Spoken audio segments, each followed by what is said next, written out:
Today's youth need teachers, volunteers, and most of all, well, they need you. I'm Doug Edwards, and I'm going to be talking with real youth mentors and students to give you the knowledge you need to be the best youth worker possible. This is Youth Worker on Fire.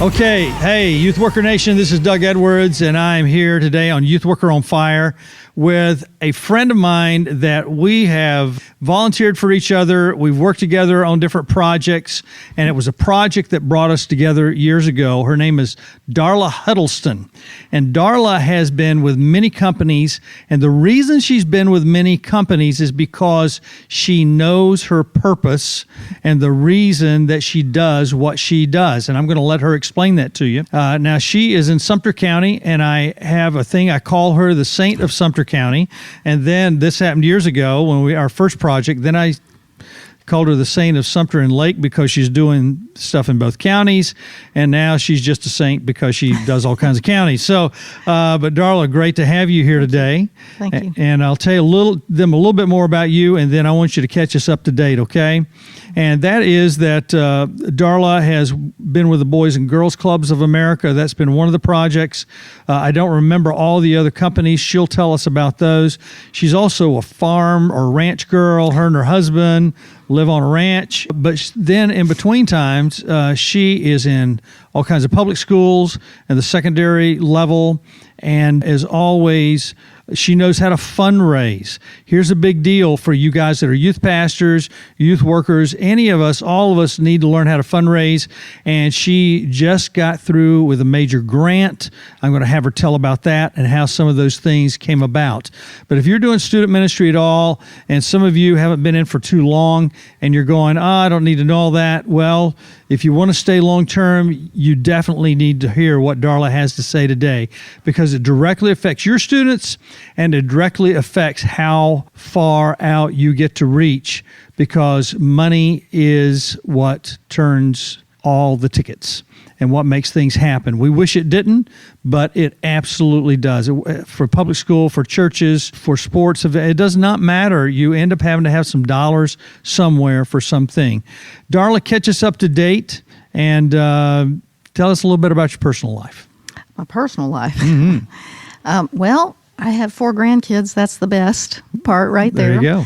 But it's interesting because God leads you through so many things, and you think, what is my purpose in life? That all through college, we always pray, what is my purpose in life, God? What are you calling me to do? And one of the things I've learned is that those things change.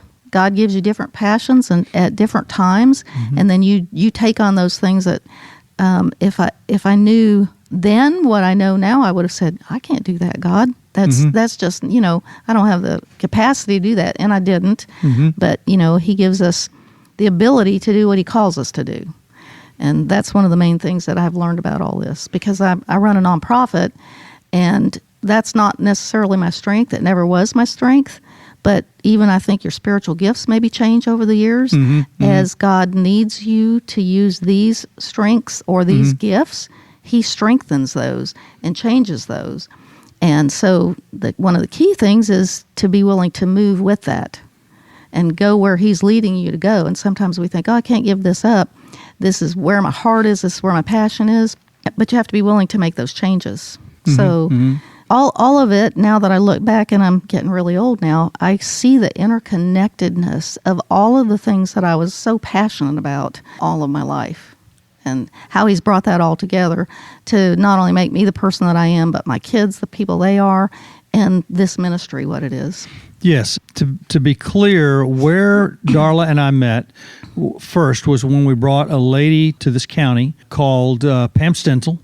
Pam Stencil Ministries at that time. Her work was in the public school system, and she would do major assemblies. And we had her in every secondary school in Lake and Sumter County. Because of Darla, we were in Sumter County. And tell them a little bit about what your mission is then, so that they understand. And by the way, I believe that most of us, what we're dreaming of in middle school is what we need to be doing the rest of our lives.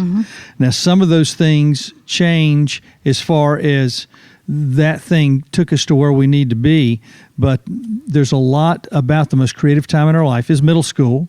And you deal with middle schoolers, and there's a lot of things to steal away those creative moments and steal away those dreams that are already there, and that many people, adults including, pass off as, it's just a kid dream. But in reality, they're not. I know many people living their middle school dreams in their 30s, 40s, and 50s, 60s.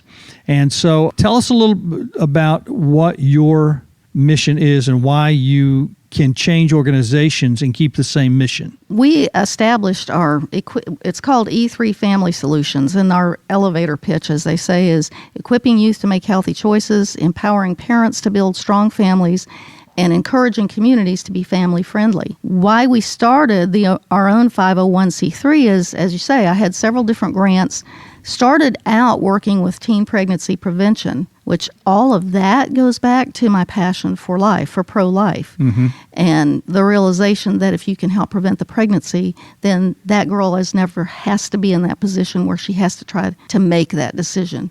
And I think that's why you and I click the most, because my thing was I have friends that dealt with juvenile centers, and that was their main mission, was to go into deep, dark places with people with students and families with deep, dark problems, and they would pull them out and rescue them and help them. And that wasn't me. My mission was preventative. What can I do to keep that from happening in the first place? How can we plant those seeds? How can we grow those people so that they don't get in those positions? Both places are necessary, but you are on the same ticket as I am on, is how much can we prevent so that we have to minimize what we have to deal with. Right. I mean, prevention is always the cure. Intervention is much more costly, sometimes much less effective. Certainly the person that has to have the intervention has a lot more pain and suffering in their lives. If we could prevent that in the first place, how much more productive, how much would they have that abundant life that Jesus talks about? If we could help prevent them from making those choices. And ultimately, that's one of the things that we try to instill in the youth, is that it is your choice. It is your choice and it is your responsibility. So the main theme of our program, if you came in, you wouldn't say this is a sex education program or this is a teen pregnancy prevention program, because it really isn't. It's about all those choices that kids make them. And once they make an unhealthy choice in one area, we focus on drugs, alcohol, sexual activity, violence, and tobacco. Because once a teen makes a choice that's unhealthy in one of those areas, it's just a gateway to the others. And it opens the door for them to, either through depression or through pressure or whatever, to feel that they need to go on and become involved in those other activities. So we focus on all 5 of those. But the whole first day, whether it's middle school or high school, is all about goal setting. Where do you want to go, and how are you going to get there? And what kinds of choices do you make in your life every day, little ones and big ones, that take you closer towards your goal or take you farther away from your goal? And we teach them SMART goals, which are specific, measurable, active, realistic, and timely. And and we actually have an exercise where they write out their goals, because everything we do is research-based. Research shows that people that write their goals down are something like 80-something% more likely to accomplish those goals than the people that just kind of have these in their head. Well, there was a book, actually, that I got years ago, and you probably have seen this book since you're into goal setting. It's a small book, probably 50, 75 pages long, but it was written by a 10 or 11-year-old. And the 10 or 11-year-old listed over 297 goals that he had for his life, and they were not little goals.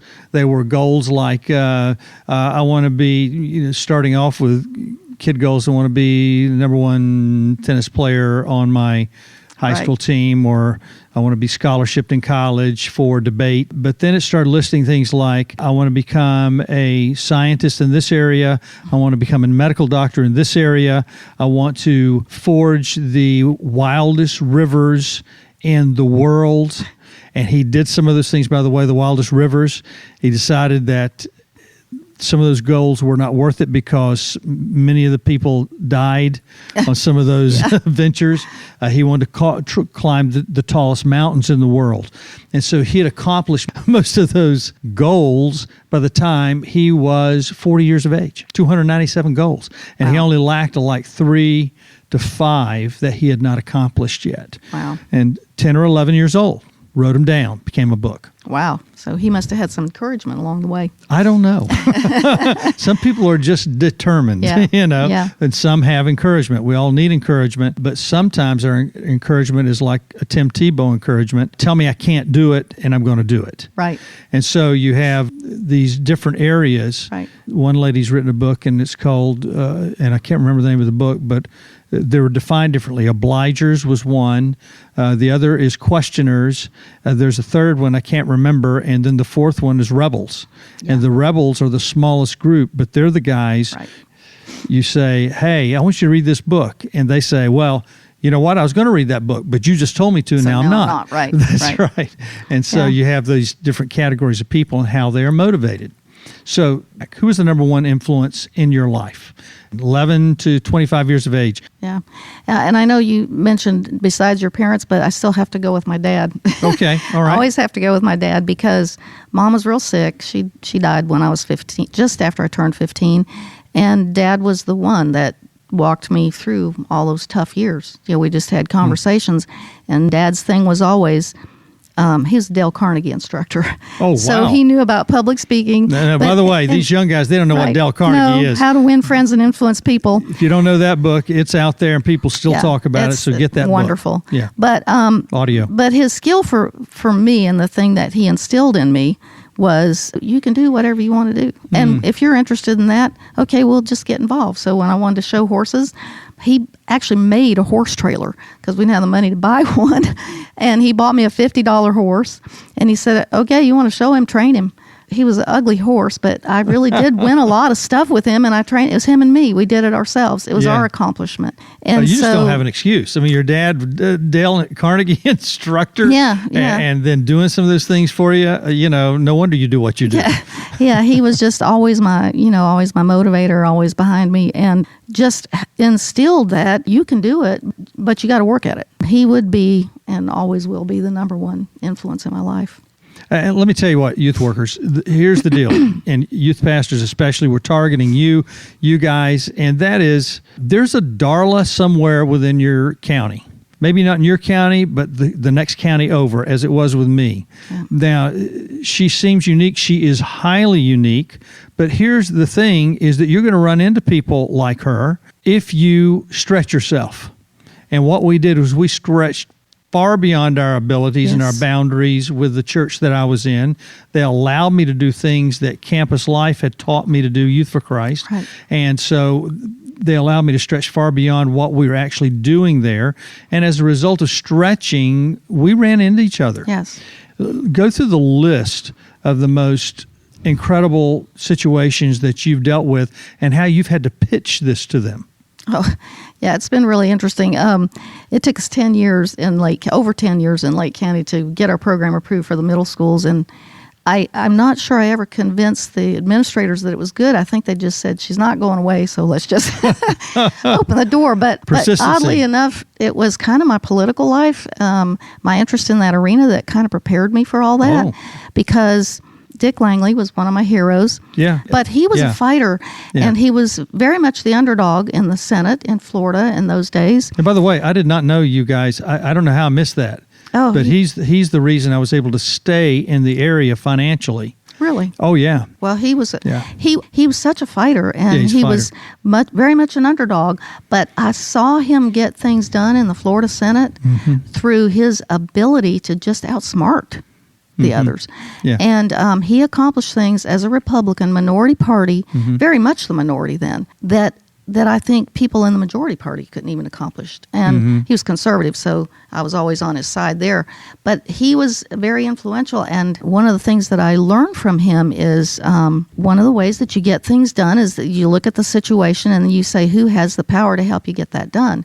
Because sometimes if you just make that phone call to that state office and you get the person who answers the phone, Mm-hmm. not knocking those people. But a lot of them are not the kind that's going to say, I'm going to get to the bottom of this for you and resolve it. Mm-hmm. They'll just say, I'll take your name and number and somebody will call you back. Yes. So if you're in a hurry, you just don't start there. Or you might try that, and when you don't get the response you need, then you just go higher. That's one of the things that I learned as far as getting our program into the schools is talk to the school board members, because they are the people who can make it happen, and talk to the parents. And those are the two groups that got our program in the schools, because when parents call school board members and say, I really like this program, I've seen it, it needs to be in our schools, my kid needs it, other people's kids need it, and then the school board members call the administrators, you can move and shake things that way. Yeah. And Dick Langley taught me that. Well, he's a great teacher for that. Yeah. Fighting is a big it's called fair fighting. You've got to learn to fight fair, Right. but you got to learn to fight, because I just talked to my son yesterday, just landed a great job, but it's been a 4-year process. Right. And he had to go through many jobs in the same circles for the right offer to Right, come to around. He had come to pay his dues. Yeah. And we talked about learning to fight. And he said, Dad, here's one thing you taught me. He said, when I don't want to show up, I need to show up. Yeah. Quite often that's the case. It's just showing up, and a lot of times. And here's the other thing I learned, and Dick was probably one of my influencers, but I remember hearing, always go to the top. And so I started, after getting over my fear levels, of going to the superintendent of schools. Just Right. going, I'm just going to start there. Right. And it's harder to do now. This system's different in our Right. county. But back in the day, then I would actually sometimes just go over there and say, hey, is the superintendent available? Right. And I could walk in. Yeah. Not the case now. Still that way in Sumter County. It is in Sumter Yes. County. Well, I need to go we there have and a talk. great Right. school system and a great superintendent. And then you're able to filter down, and it's come from the top, because the number one question was, well, we have to talk that over with the superintendent. And I'll Right. go, oh, I've already done that. Yeah. Senator Langley, he was a big one for you. Now, didn't you just go to Washington? I just went to Tallahassee. Tallahassee. When are you going to Washington, Next D.C.? week. Why are you going to Washington, D.C.? We, our nonprofit, received a grant through the drug-free communities just for Sumter County. And this grant allows us to do a drug-free initiative. It's renewable for 5 years. And it allows us to help young people, again, before they get involved in these things, make a better choice. So it's an awareness campaign, and it's called a norming campaign because people kind of don't feel this way, even though if we look at anything, we know this has to be true. Most kids are not doing drugs. Most kids are not drinking. Yes. Most kids today are not having sex. 57% of high school students are not sexually active. And majority are not in gangs, and the majority don't smoke. So part of our job is to make people aware of that, so that kids know when they make those healthy choices, I'm really not the oddball here. You know, and if the peer pressure seems to always be the negative, but if we can reinforce with kids that you're actually part of the majority, it's actually the more cool thing. That's not how the kids put it. But, you know, to not be involved in those things, then that helps equip those others who are on the edge and maybe thinking about some of those decisions. It can help pull them back from the edge of the cliff. So we're real excited because it helps the nonprofit as a whole. So we have more money that we can use for our classroom program, which is the heart of what we do. For these guys that are youth pastors, how are you able to do this in a public school system and be accepted and not rejected? I actually have a youth pastor that works with me now. He's part-time youth pastor and part-time teaches with us. When we go into the public schools, our message is a health message. It also happens to align with God's word, but we don't. But you know your boundaries. Right, because we live in a free country. We can't talk about God's word, but we can talk about health, and no one can disagree with you there. Is the healthiest choice for students to not have sex? Absolutely. It's part of the Florida State Sunshine Standards. Is the healthiest choice for them to not do drugs? Absolutely. Our message is a health message, but the other thing is that there's a lot of research that shows that when we get kids to refuse to participate in these activities, whether it's sex, whether it's drug, you prevent a teen pregnancy, guess what? That girl's more likely to graduate from high school. And that's the number one goal of every school system. Get those kids graduated, okay? So we prevent that teen pregnancy because we give her some refusal skills and teach her that she's worth more and that she doesn't have to say yes. Now we've helped that girl graduate. We prevent that guy from getting involved in a gang, and running drugs and then doing drugs for them, or experimenting with alcohol, he doesn't develop a substance abuse problem, he's going to be more likely to graduate. So we are partners with the school system in accomplishing their number one goal, not to drop out of high school.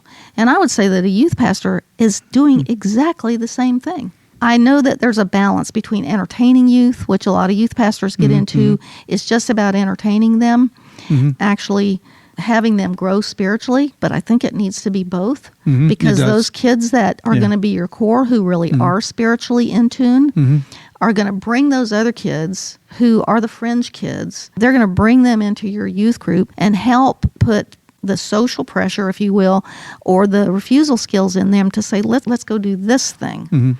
But you got to have those other kids to draw them, because just the youth pastor alone, you might not have the charisma and the energy to keep them drawn into your group. Well, and listen, on the podcast, I have Matt Ferguson, who's on there, Michael Helms. I'm getting ready to do Kim Ferguson. I've got Alex Campione. She had us come over and speak to the FCA one morning, very early. Very motivational people. But the reason I say that is because those people are running major industry, but they were the ones that made student ministry grow. Fellowship Christian Athletes, my personal ministry. There are other students with other youth programs, and it was their influence that grew those programs. No one adult is going to grow a program. It's really a student-driven thing, no matter how talented you think you are. But I remember someone talking about you being in the system, and you're being an influence of people wanting you and your programs and your people in a public school system. There are very few people doing what you do. There are very few programs probably in America that are doing what you and your program are doing. Tell me a bit about that. Well, it was interesting. For a while during the Reagan and Bush years, Reagan's actually the one that brought in what we used to call abstinence education, and the idea of teaching kids about the importance of saving sex till marriage. Those were some of the original programs. A lot of the people that were doing that came out of crisis pregnancy centers because they looked at it like I did. Let's get in on the front end and see if we can prevent these girls coming into our center, and we're trying to convince them not to have an abortion, and what can we do to prevent them from getting into that situation in the first place. So Reagan and Bush actually put some funding into it, and it became quite a big industry for a while. I didn't come into it from a pregnancy center perspective like Pam Stenzel did. I came into it from a perspective, my daughter became a teenager, and I was like, I don't know what to do. I need some help. And I, of course, had her active in a youth group. I will have to say that it was probably 4-H and the animals and the barns and all that actually kept her. I would like to say it was just the youth group, but I really think it was the pull of having her. She loved the animal industry so much. Well, and let me say this to youth workers before we go on. Keep that train of thought, because I want to finish that thought there. Youth programs are not necessarily safe places. No. If we're an outreach program, we're reaching out to people who have problems. Right. And the best definition of a church is it's a hospital. Exactly. For those who need healing. Exactly. Spiritually, emotionally, whatever. Churches are hospitals, and so they're not always safe places. Right. Our intention is to be safe. And they weren't for her. She was bullied. Okay. In the church youth group. So there you go. So youth workers, realize that, be aware of that. Don't set yourself up to be more than you are, and set up those protection mechanisms. One reason I had a whole lot of volunteers, and we screened them well. I'd observe them for 2 years sometimes before I'd even ask them. And as I said a while back, some of them I pursued for 2 years before they'd say they yes. would say yes. Right. She was very unhappy in our youth group, and I couldn't go to every event and so forth. So it was a question of, okay, what can you do that is productive? And she loved that. So we went, just like my dad did with me, we went with that with her. She was happiest in the barns with the cows and the horses, and she related well to those kids. So and there's rehab clinics that do that. Absolutely. Had a niece that went through horse training, and she lived on the farm with some other students going through the same thing, and that was a big healing for her because she was able to attend to things. Animals are so therapeutic. They are therapeutic. And she ended up actually getting a degree in beef management. But the interesting thing is she's a dog whisperer in Nashville, and her sort of... Need a lot of them up there. Yes. Well, her little side is that when That's she goes funny. into a home that people don't know how to control their dogs, Yeah. she says, my prayer is always that they will take the concepts that I teach them about training their dogs and apply them to their kids, because their kids are usually out of control if the dog is out of control. Yeah. And so the consistency and that sort of thing, the loving discipline, all those things that she teaches them about how to get their dogs under control, she's going, I hope that it clicks with them. And I pray every time I leave a household like that, that it clicks with them. I need to apply these things to my children. Yeah. So it is a ministry with her. Yeah, yeah. But she's a dog whisperer. But anyway, so that's how I got into it. And I got involved with, as a volunteer on our teen pregnancy prevention task force in Sumter County. As she was in high school, got involved in that and started helping them put some events together and so forth. True Love Waits rallies, if you remember the day, Yes, those were big. It's a great initiative that was Southern Baptist Convention put on, and started doing those things. And then there came an opportunity. Workforce Central Florida began looking at, again, prevention. How can we prevent poverty? Because we're trying to draw these people who are structurally unemployed for generations and see what we can do to help prevent them from getting in this. And the number one indicator that a family will be in poverty all their lives is starting that family as a single teenage mom. Yeah. So they decided to hire some consultants and do a research project in the 5-county area to see what was being done to prevent teen pregnancies and what more could be done, and should they put some serious funding behind it. And I was hired as the consultant for Lake and Sumter County, which is how you and I met, because I immediately began to do research on the programs and find out what was going on. And it was my own research based on what I saw that was successful and really working that led me come to the conclusion that we need to teach kids refusal skills and risk avoidance. It used to be called abstinence. Now it's called risk avoidance, because it was not working to keep throwing contraception at these kids. The pregnancy rates kept going up all the years that we did that, until coincidentally we started in earnest teaching kids about abstinence until marriage, and then the pregnancy rates among teens started leveling off, and now they've actually come down. Now, we still have a huge unwed pregnancy rate in this country. It's way too high, 45%. Yes. But teenage pregnancies have gone down, and and of course, everyone will tell you, well, that's not causal, but if you look at the correlation, as teen pregnancy rates were going down, teen abstinence rates were coming up. So, fewer kids are having sex, fewer kids are getting pregnant. Gee, I wonder if there's a correlation. But Yes, exactly, exactly. of course, you're right. And Stenzel taught us this, and you had another lady that you liked as far as what her message was. Julie Lapley. Right, Yeah, Julie Miss Lapley. Virginia. Yes, yeah, Miss Virginia, She was Julie great. Lapley, and you had her in the school system too, and she did an incredible job as well. But Pam remember was that. like the shock jock of the abstinence movement. And she was a result of a rape. She never knew her biological father because her mom was raped, and that's how. And gave her up for adoption. That's So right. she's hugely pro-life. And she did come out. I was actually with her in Tallahassee last week. She's in St. Pete now. But I thought she was powerful for guys, because the pregnancy prevention message is not powerful for guys, because they don't really, they kind of care, but they kind of don't care. Right.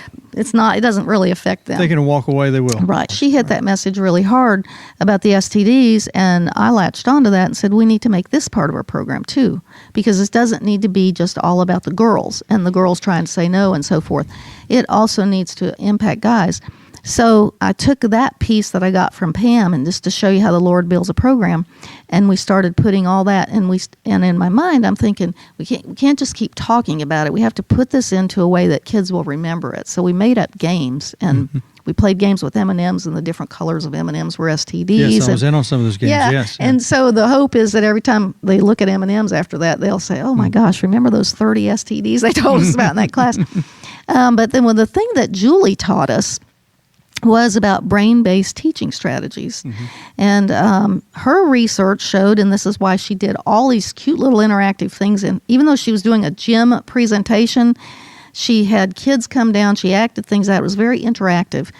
And so she taught us that about using this, the teaching pulse and brain-based teaching activities, so that you have all the kids involved. So what my staff and I do every time we have something, another skill or another concept that we want to teach, is we get together and brainstorm what kind of an activity can we do to help them remember this. because if they're engaged and participating, they're going to remember it a lot longer. But if I just stand up and give them a lot of dry statistics about how many kids have STDs and how many of them are curable and not curable, and I put the little chart on the board, that's all fine. We get that in there, but we do it with a game. So it's the M&M game, or we toss around squishy balls, and the squishy balls are the different STDs and so forth. But the ones that sit out the game, they don't have any of the STDs. Why? Because they didn't play the game. Sex is not a game, and sometimes people treat it like a game. And guess what? Those are the ones that got all these STDs. Facts tell, but stories sell. Right. And absolutely. games solidify. Exactly. But you need, the facts are important, but you got to have those with the stories. Here's real life people who have done real life things, and here's the real life effects. Yep. You play that game, and then you put that STD chart on the board, and they're going, oh, wow. That makes so much sense to me now. And whether the visual learners, they might be the ones that remember that chart, but the tactile learners and the kinesthetic learners, they're going to remember the game. We try to parts of the brain, and we're dealing with parts of the brain, and we forget that one size does not fit all when it comes to anything. And so when we're in any kind of student organization, we need to realize that, are we hitting all levels of parts of the brain? Exactly. And in student ministry, we tend to think, oh, it's spiritual, it'll all work out. No. And reality is we're a complete being. Absolutely. So we bring in videos. We always have a story to share with the kids, because then you bring the heart. That's right. So we tie the activity to the concept, tell the story to the concept. Yeah. And by that, we hope that we will reach almost every single kid. Will some kids still make unhealthy choices after they have our program? Probably so. But will fewer kids make unhealthy choices? We believe that is so. And we believe that because we do a pre-post test, just totally objective, that measures knowledge gains about what we're teaching. But we also do a post survey, and we ask them, what is your opinion about this? Before you had the program and now that you had the program, did you have written goals? Before you took the program, do you have written goals now? And we get a pretty big increase, because most of them didn't.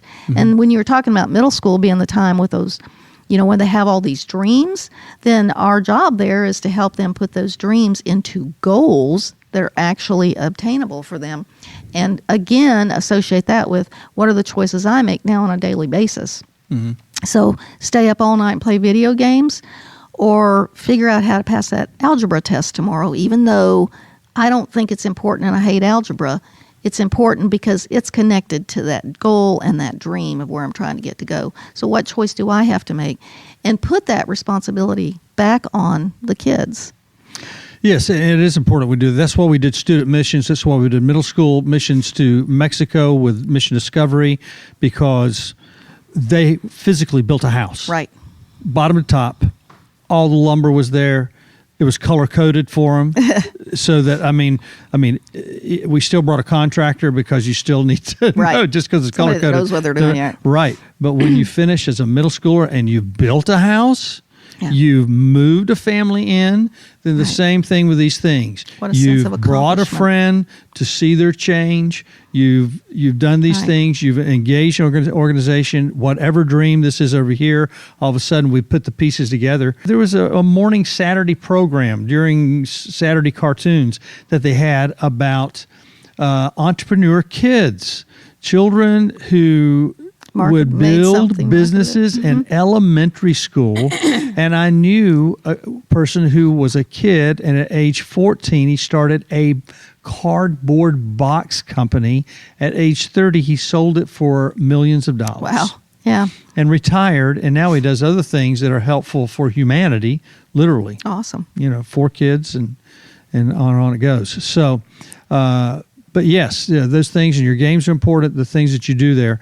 Tell me the most interesting politician that you've met and what they've done. You talked about Reagan and Bush, but you probably weren't there with any of that. I got in on the latter end of it. Who are you going to see next week in Washington? Well, we're going up there for a training on the grant, but we have made an appointment. I can't go to Washington and not talk to somebody. Exactly, Political arena. So we're going to go and speak with Representative Webster and give him a chance. And actually, he's helped me because I'm still trying to get funds, of course, for our programs, and not just ours, but there are other people in Florida that do what I do. We have a group called Impact in Hillsborough County. Aspire is in Citrus County. A New Generation is in Hernando. Protect the Heart is in Port St. Lucie. More to Life is in Pinellas County. We have Project SOS in Jacksonville. So there are a lot of us that actually still do this. And it was interesting because when there were a lot of federal funds, a lot of people wanted in on this. They were willing to go after those dollars and, okay, we'll teach abstinence education. And interestingly, when the funds went away, you could see who the people were that believed, because the next funds that became available were strictly teen pregnancy prevention funds. And it was comprehensive sex education, which basically boils down to teach them about contraception and birth control and condoms.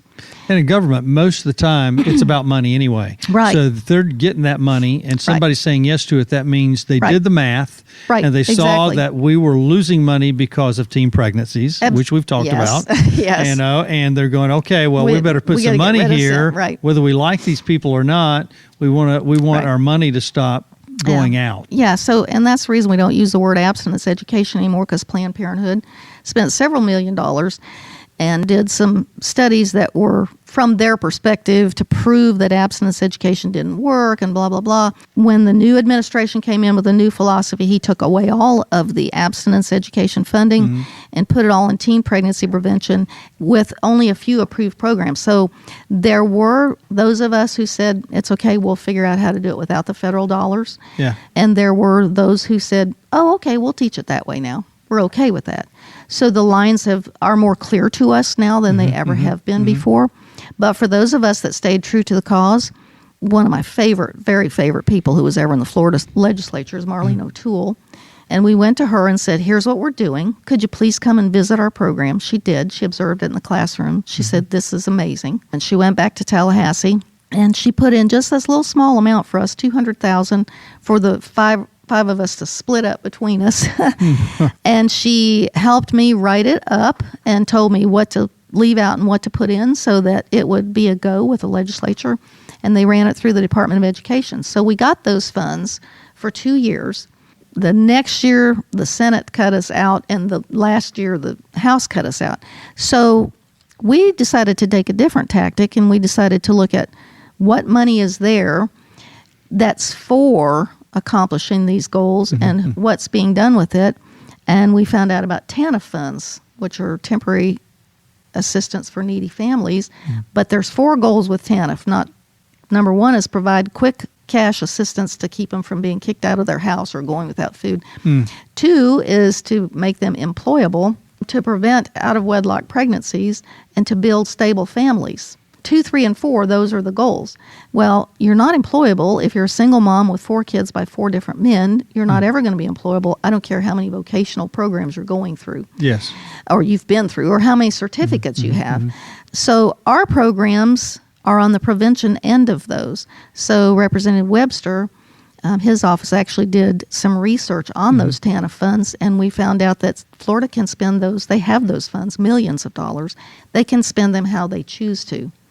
So this is what we're working on right now, is getting the Florida legislature, and I met with about 10 senators and representatives last week when I was up there. Wait a minute. You're just a farm girl, though. Come on. You're a ranch girl. So what makes you qualified to meet with these guys? To do that? Yeah. Well, it does not matter where you start. In fact, a lot of senators started a lot, and congressmen with a lot less in their life, and they were nobodies. Right. Some were somebodies, and they inherited, but there's a lot that did not. Well, and it's meeting with them and talking with them that kind of teaches you that. We both put our pants on one leg at a time in the morning. Yeah. You might be Senator so-and-so, but you're a human being. I mean, I go back to Dick Langley. He was a great senator, but he had his own set of problems. He was human, just like the rest. Some of them he caused, some of them he didn't. Right. But he was human just like the rest of us. So Why would I not be able to sit down and talk to him and have a one-on-one conversation? But in this country, that can still happen. We just need to take the initiative. If God has saved you and resolved, and if he's forgiven you, who else has a right not to? And they might be the very person, but I think as Christians, we oftentimes let that stop us from being involved and helping with those very things that we, because of our experiences, have the ability to help. God, word tells us he'll turn everything Satan meant for evil into good, but we have to let him. Tell me your worst moment in doing this work. The first program. The one that was just, to this day, you'd almost like to not talk about because it hurts so bad. Well, I think it was not so much that it hurt, it was just such a shock. The very first time we walked into a middle school, and I had worked it out with the principal, she was really excited about what we were doing. Her daughter was actually one of our peer facilitators at the time, and she said, I don't know how long this program's going to last, so I'm going to send you the kids that I think need this program the most. Well, of course, so we didn't get the cream of the crop in the school. So we brought them into the class, and one of the things we did was we listed on the board what are some of the reasons students do have sex, and then what are the reasons students don't, and then the process you go through, which ones of these are just poor excuses, and which ones of these are so we could eliminate those. And when you go through that whole exercise, they end up eliminating all the reasons why students do have sex, except love, and then we have a chance to talk about marriage and what all that really means, and then all the reasons why they shouldn't, and you have to start out with 25 STDs. So the list starts at 25. Yeah. So the kids can see visually on the board. But when we started listing the reasons students do, the boys, there are things that they said, so you won't have to, I don't know if I should use the word here, but they said you won't have it as much. Well, we were just all going, we didn't have a clue how to respond. No one ever told us that a sixth grade boy would say that, you know. And so all of us, all the peer facilitators and myself, we just kind of stood there, and they looked at me like, okay, Miss Darla, how are you going to handle that one? So they're conducting the class for me, and I'm writing the things on the board for them. And I'm thinking, okay, I can't put the word on the board. You can't have a kid going home from school saying there's a teacher that wrote such and such on the board. Exactly, yeah. I think I turned around and I said, well, we're just going to call that lust. And I wrote the word lust on the board. And we'll talk about that more. And then my explanation later when we went through was this a poor excuse or not, was that there are some natural releases for that for young men. It's more of a problem with young men than women usually, girls usually. But there are some natural releases. But the other thing is that you have to be careful what you're looking at because you're very visual as a young man. If you're looking at the wrong things, this is going to cause this to happen more, and this could be very addictive. Because we knew that pornography was addictive way before medical science and science admitted that it's a problem and that it's hugely addictive. So that was my worst moment. But God in his wisdom, we got closed doors in a lot of schools, and especially in Lake County. So we partnered with Lake Academy, an alternative school, and went into those schools. And you know what? By the time we got used to going there wasn't a school you could send us to that we couldn't handle it. Yeah. Because we had been broken in, so to speak, and our message still resonated with those kids. And in fact, the way we set up the program, being activity-based and everything, when we left Lake Academy, the school, after the end of our program, the principal told the teachers, did you see how engaged those kids were when those people were here? She said, I want to see your classroom looking like that all the time. And these were alternative kids. I remember running into one of the young men at one of the grocery stores here in Lake County, and he's very loud, very obnoxious, very, very crude, but he hollered all the way down the aisle of the grocery store, hey, it's the sex teacher. And I said, no, I'm the not sex teacher, right? And he said, well, ma'am, I just want you to know I'm still keeping my pants on. So, we got through to him, and we got through to this very rough young man who I'm sure has not had the easiest of life and probably didn't live in the best neighborhood that would actually support him in that choice, but he's making that choice. So we got through to him. And that's the power of this program. And what I would say to anybody, youth pastor, anything you're going into, the thing that's kept me here, you've always said that, well, why are you still doing this? And I'm getting old. And I don't do the actual teaching anymore because I've got a lot younger people who are better in the classroom. But I still do all the grunt work, I call it, the writing of the grants, the going after money, the doing the reports, the filing the endless forms to run a nonprofit. because I still have so much passion for this program. I still get choked up about the impact that we're having on kids. And as long as I feel that way, then God's not ready for me to retire from No, this. absolutely not. And the thing is, the older we get, the more administrators we are to help facilitate people, because youth does matter in the way people function. But here's the other thing that I'll tell these older youth pastors and older youth workers and teachers, and that is this, that this last generation and possibly the present generation relate more with grandparents and have more respect for grandparents than they do for parents. There's something about where their mindset is, where this generation's been, the overtones of it. A lot of times they're discarding people that are in their 50s, 60s, and 70s, but I've seen people in their 60s and 70s and even 80s become incredible mentors for high school, middle school, college students, whereas people in their 30s and 40s were not as good because there's a mind shift or a mental shift of appreciation and acceptance and trust. Right. The other side to that is when you're still passionate about what you're passionate about, because we know the consequences. Yeah. And I know multiple guys across the country that were older than me. Right. And one of my mentors, several years older than me, he is still chaplain for college sports up in Grand Rapids, Michigan. Wow. State College. So, there's guys even older than him that were there. My mentor when I was in my 20s was in his 70s. Yeah.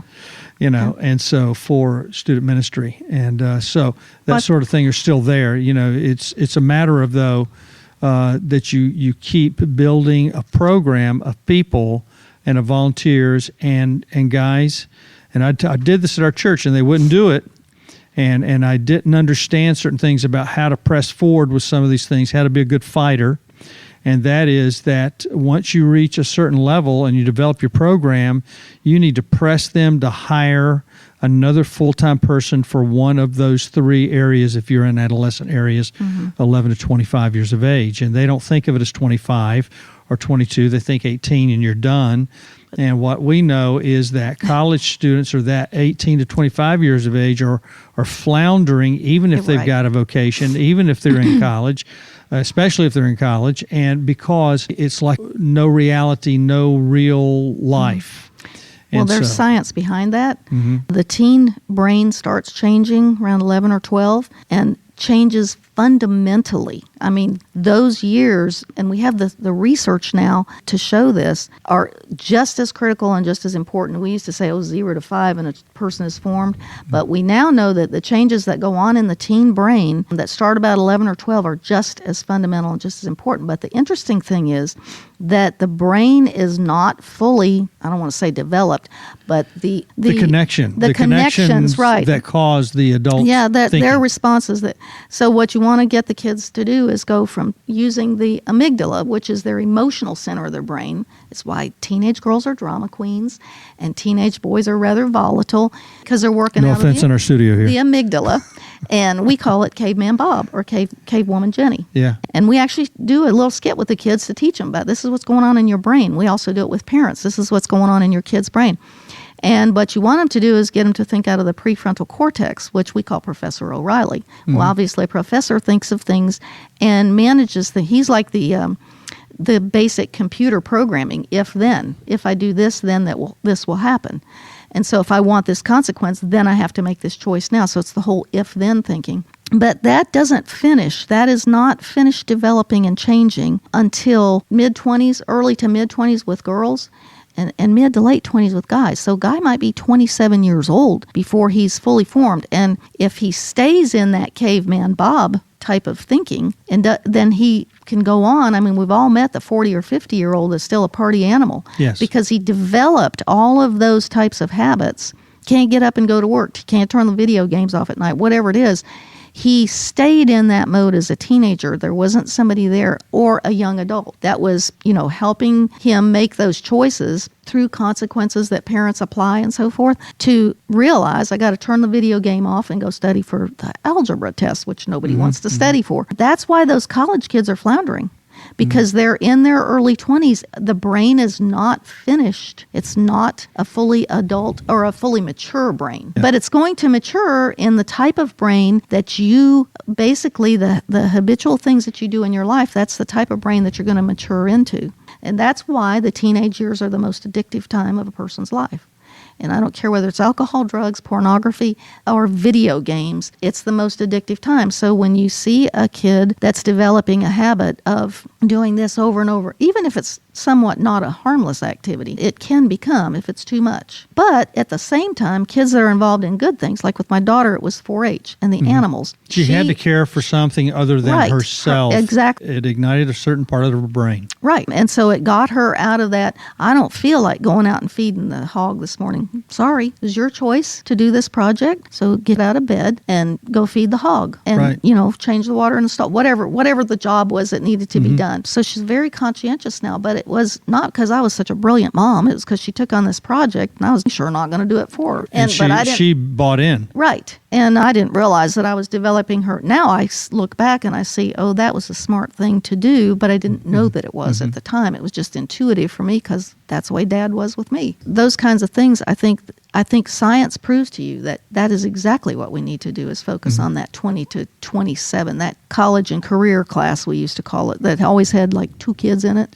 Yeah, and it's because they thought, well, we want to put a Band-Aid on it. And that's what we do in churches, is we put Band-Aids on things. Yeah. And the other side of that is there's a big controversy, especially in the business world, about we really don't need everybody in the university system. It's the wrong setting, and universities aren't teaching people how to come out and make money or support themselves, or how to create businesses, even these business, they really business are. Majors and right now, thank God that UCF has a friend of mine that he developed multi-million-dollar businesses. And in fact, he was one of my college and career teachers at the time. And now he's a professor teaching high-level business courses on the master's degree, doctor's degree level, because who better than somebody who actually knows what it really takes. We encourage people to go to tech school. I know one guy, he made his way through college because he went to tech school first to learn a skill, and then he went through college. But the thing is, he ended up doing what he learned in tech school as major business for him. Sometimes it's not tech school. You can go on, there's a program, youth workers, I hate the poverty that you go through because I went through it at different times. And there's a thing called EO Fire, Entrepreneur on Fire, 7 days a week. Here's a guy who's an Army captain at one time. He was in the major business world, and he realized that he was bored and he wasn't fulfilled. And he was listening to podcasts, and he said, and I was running out of them by Wednesday, and then I was bored sitting in San Diego traffic trying to get to work with nothing to listen to. He said, I didn't want to listen to any more music. And he said, so he developed a 7-figure business now. Wow. And he interviews entrepreneurs from all over the world. He's a law student dropout. His family of lawyers. He went one semester. He said, I'm not doing this. Yeah. I hate this. And so went into industry and ended up hating that after a while. And he said, I didn't know how to speak. I didn't know anything about podcasting. He said, I didn't know anything about entrepreneurialism. He said, but I started one because that's what I wanted to know about, and now it's the top program. So there's all kinds of businesses throughout the world that we haven't even thought of. Right. And online stuff that students are actually made to do that are making millions and billions of dollars now, but we're taught somewhere along the way because of those brain parts not getting initialized. And what about these parents that said yes to their children and starting cookie companies and these other types of industry at 11, 12, just like you did with 4-H for your daughter? Yeah. Those things are huge and developmental and letting students know. My dad built the first house he ever built at 12 years of age, bought the land at 11 because his dad died when he was 6 and he had to start work at 9. Well, something clicked that said, I can do this, and life is about me surviving. We're going to survive or die. Well, yeah, there's a reason that we call university students snowflakes. Yeah. And that's because they're not, in reality, we can have free everything. No, we can't have free everything. Somebody's got to pay for it. Somebody's got to work. Somebody's got to produce the stuff. So I would agree with you there. Let's talk about teen suicide now. One of the things that we try to infuse, we try to have a huge infusion of hope whenever we go in the classroom, because we don't necessarily know where these kids are coming from and what's going on in their lives. And sometimes that sullen kid who sits in the back with their arms crossed like, I hate this program, they might have come through horror from home where they just left home. And so we spend a lot of time talking about having a sensitivity toward all those kids. Sometimes the kids that's the most rebellious in class, Jen has a way of bringing them along and making them her assistant. I can't tell you how many kids she's turned around who was going to be the one that was going to bust her chops all the 5 or 6 times we're there. Yes. Because he's against this message. He might not get enough if she comes in and, whatever. Exactly. And she makes him her friend and her assistant and lets him volunteer for 3 or 4 things before she starts choosing other, because now he's getting whatever it is he needs, the attention that he needs, the reinforcement, whatever. And most of the time, she's very successful, and she teaches this to all of our other facilitators. She's very successful, and by the end of the week, we probably don't get 2 post surveys that say, I didn't like the program in a school year. Mm-hmm. Because at the bottom of the post survey, there's several lines there, and one is the question, how did this program impact you? And do you have anything else that you'd like to say? And we get a ton of kids saying it was fun, which I think is great, because if they're having fun, they're learning. We'll get some that are, I like the candy and what have you. But you know what? Even that is hopeful to me, because they'll remember that candy and whatever the message was. Mm-hmm. Yes. But we also get a lot of comments about this program changed my life. Mm-hmm. In second semester of last school year, we had another student that commented, I think you may have saved my life. Now, I don't know what that kid was going through. Those are anonymous. We don't know what kid shared that. Yes. But whatever, it was a boy. They do put that whether they're male or female and how old they are. So this was, I think, a 14 or 15-year-old boy. It was a high school class. Whatever it was that he was into, we've made him realize that he needs to change some things. And I think you may have saved your life. I mean, that's our motivator line for the year. I think you may have saved somebody's life. Go back to your question. We've always tried to give a lot of hope in our class and do an exercise in every class at every grade level that shows them, for example, we use the $20 bill activity. And the $20 bill, who wants this?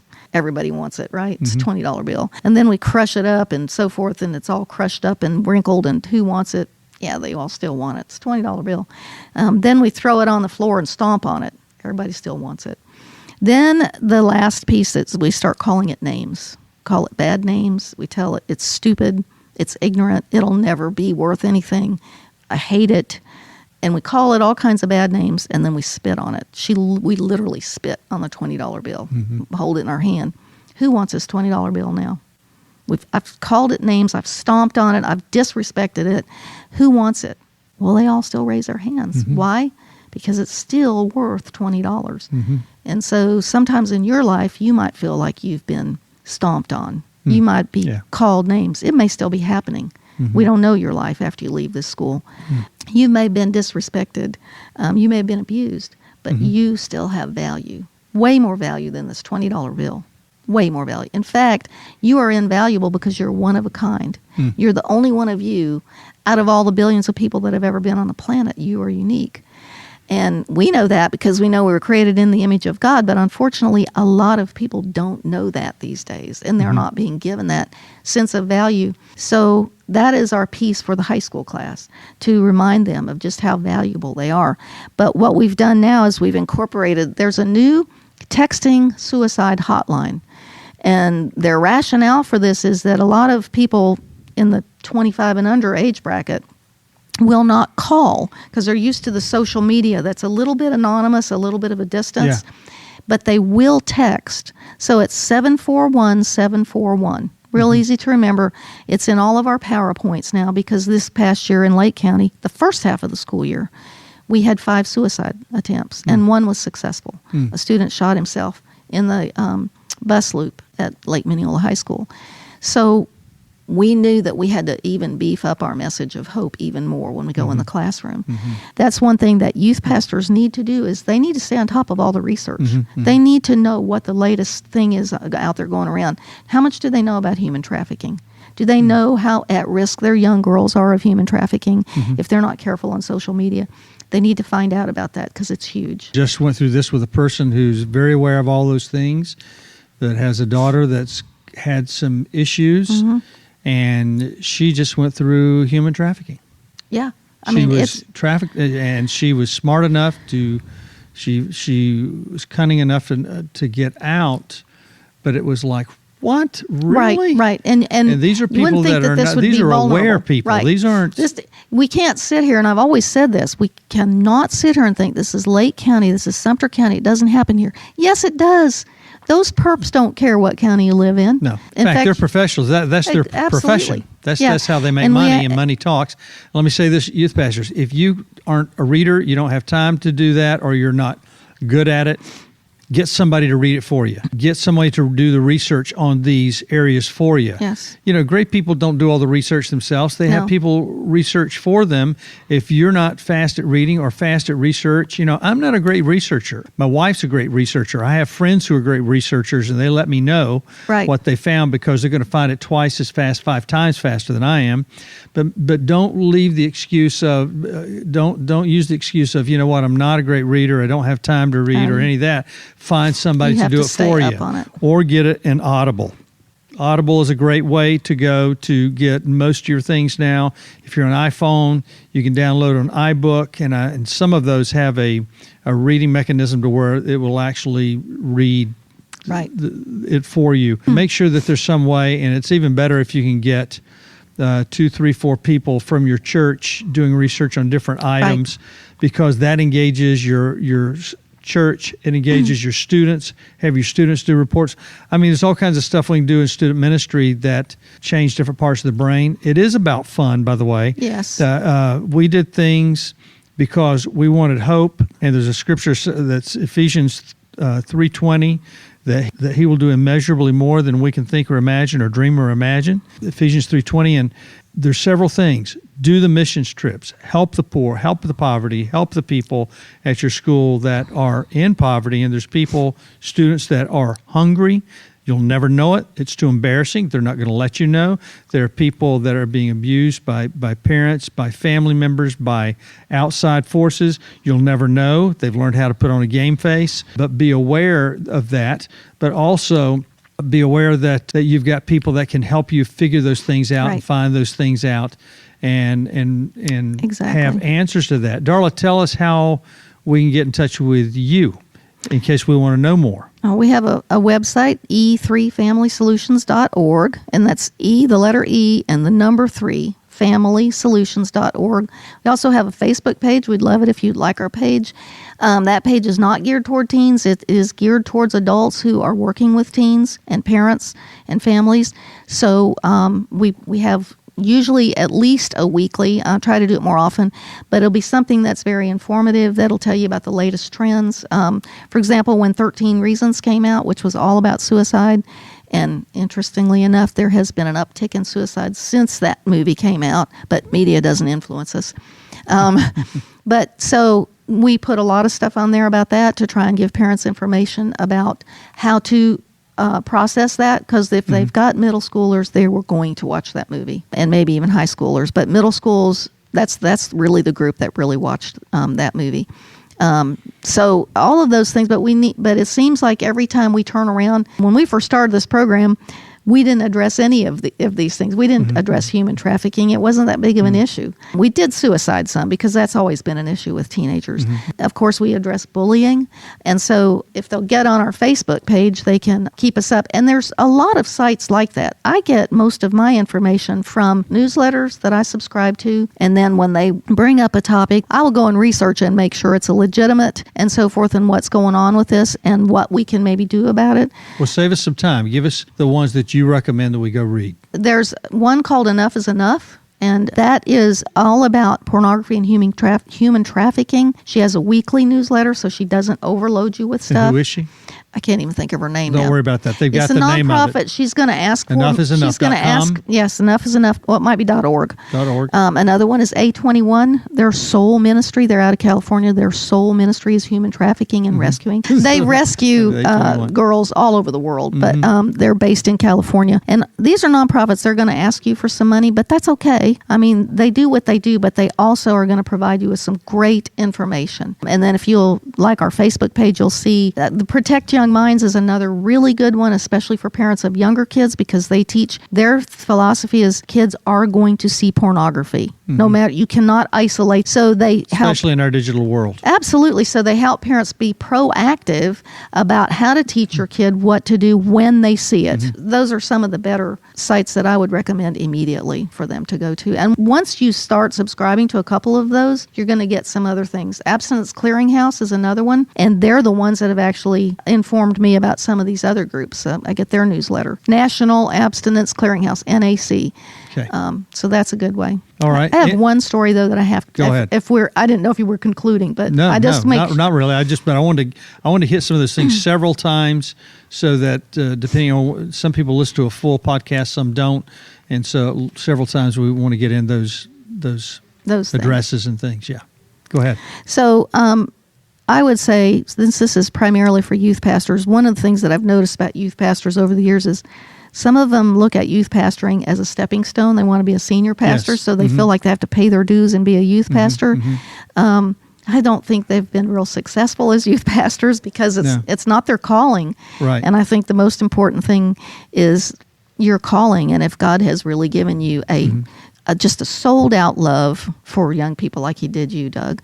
And then it won't matter how old you are, because you'll be so passionate. And if that's what God wants you to do, he will provide. But the story that I have, and the reason we still continue to do what we do, is Mike's story. And I almost didn't find out about this, but I was taking a course on sustainability, which is how you keep your ministry funded or your nonprofit funded. And one of the things they said was that these stories are very important for funders. They want to know what the impact of your program is. And so the facilitators were talking, throwing back and forth, because the kids do approach them in the class sometimes. There will always be one or two that will come up and want to share something with you. And we've had some real gut-wrenching stories of it. My mom has AIDS. I wish she'd had this program when she was in school, so she would have known, not to participate. Things like this. But the one that keeps us going all the time, and it's become our theme story, is Mike's story. It was, Rex and Jen. Yes. They were at South Lake High School doing the program, and I think it was the third day of the program. A kid named Mike came in, and he said, "I think you may have saved my life." And so they were kind of like, "Yeah, right. What are you talking about?"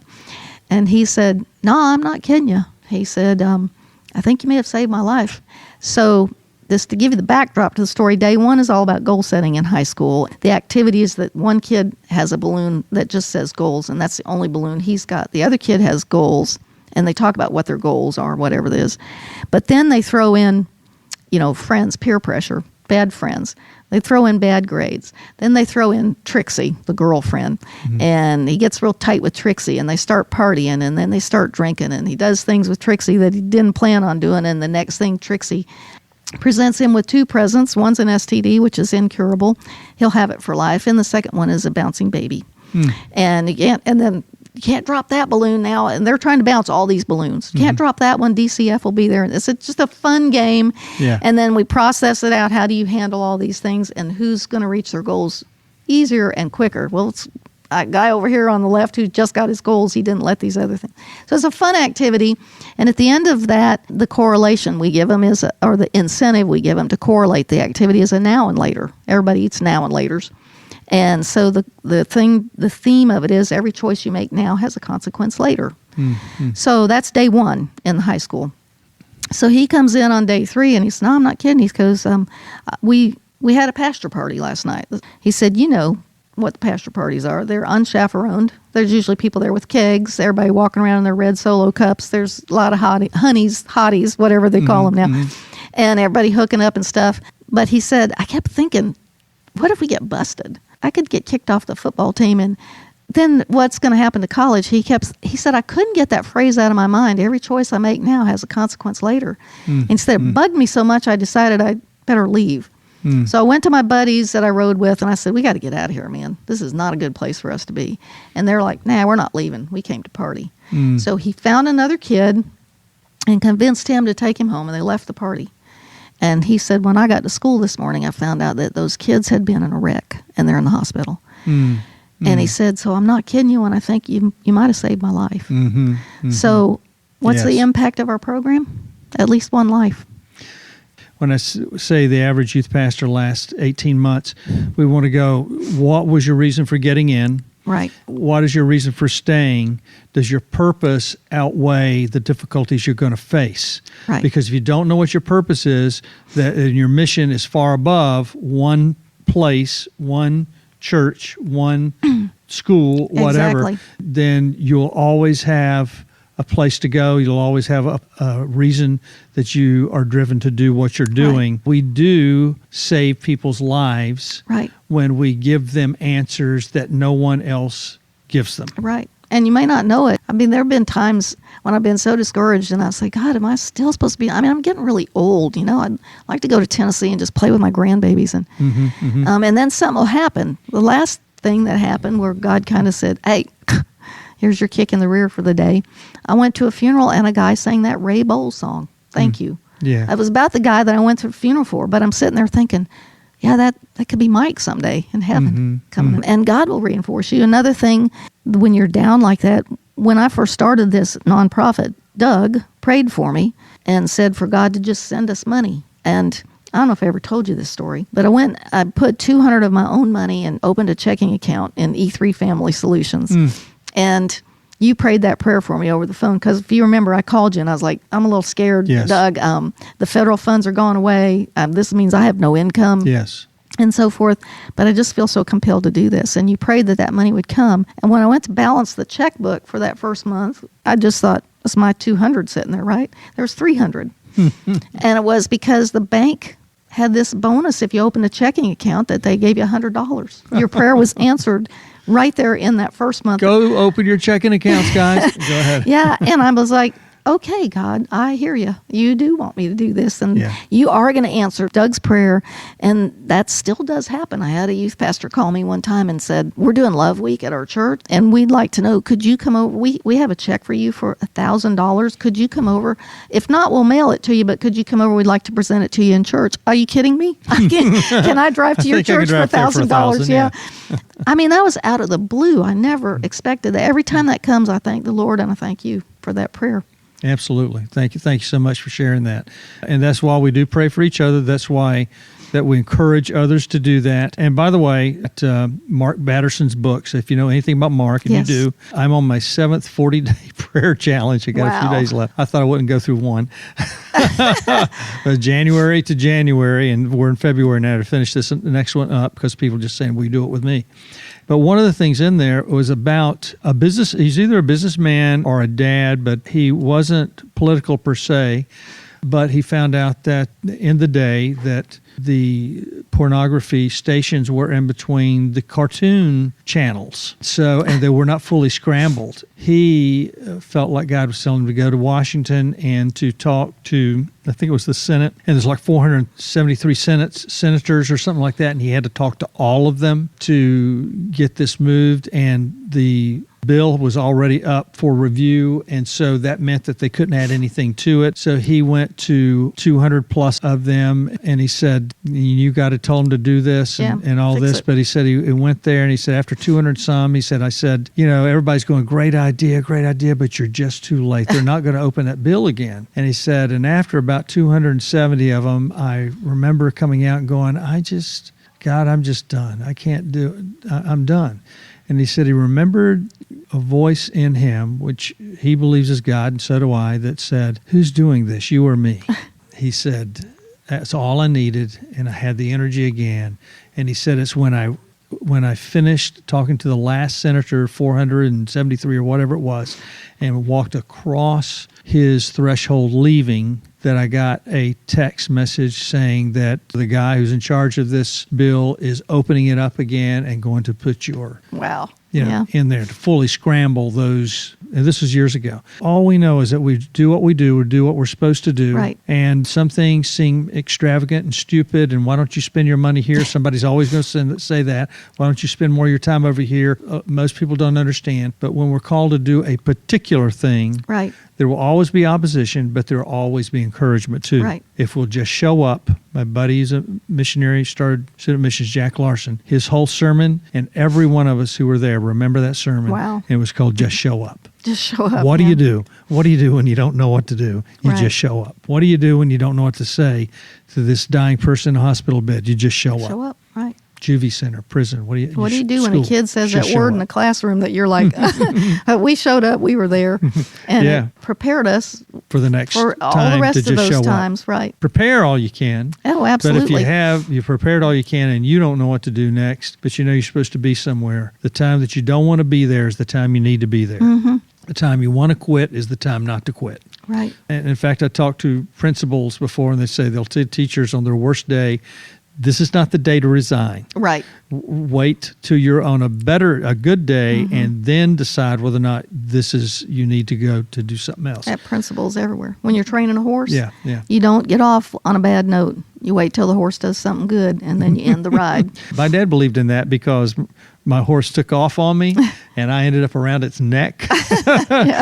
And when it stopped right in front of my father, and he grabbed me and threw me back up on it and whooped back into the horse, and Right. it took off again. Yep.